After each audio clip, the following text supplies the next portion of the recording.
Ijlat means migration in Arabic and is based on a key event in the history of Islam.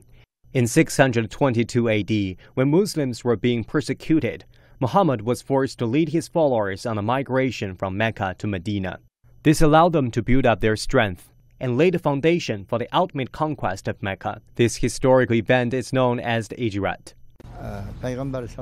The Prophet Muhammad then told his followers, Mecca is conquered, and so the Ijrat is over.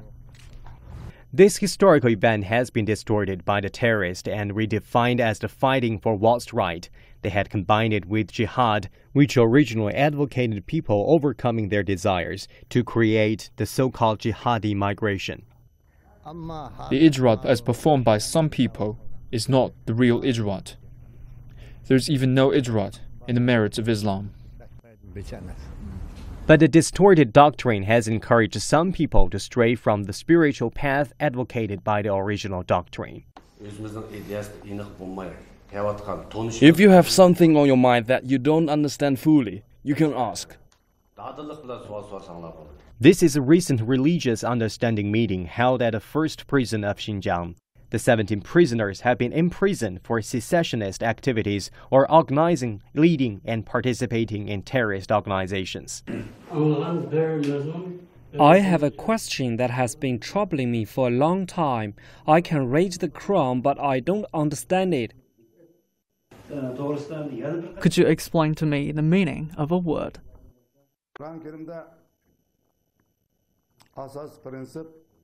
The speaker, Abduwayit Seydiwaqi, is the Deputy Secretary General of the Islamic Association of Xinjiang. He has spent 35 years studying the Quran, Hadith, and other Islamic classics, and he is proficient in Arabic.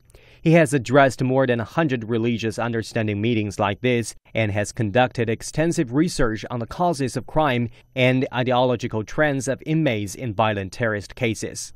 He has discovered that most of these people lack the most basic religious knowledge. The terrorist organizations take advantage of any fanatical and bigoted tendencies they show. Mehmetili Kamirdan, who is serving life in prison, is one such case. They do this to promote their own political ends by taking advantage of people's honest feelings for Islam.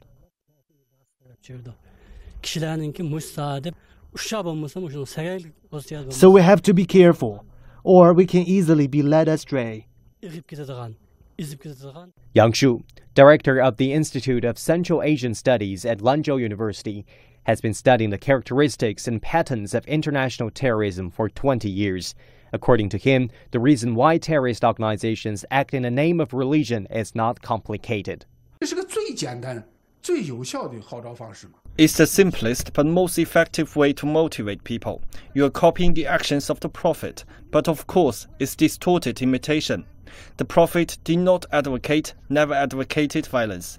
They copied the migration, but they invented this distortion of jihad.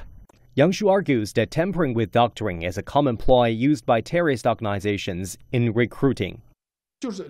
Join the jihad and expand their power is very simple. The more people join, the more powerful it gets. At present, many countries have formed broad agreement on what needs to be done to combat the so-called jihadi migration.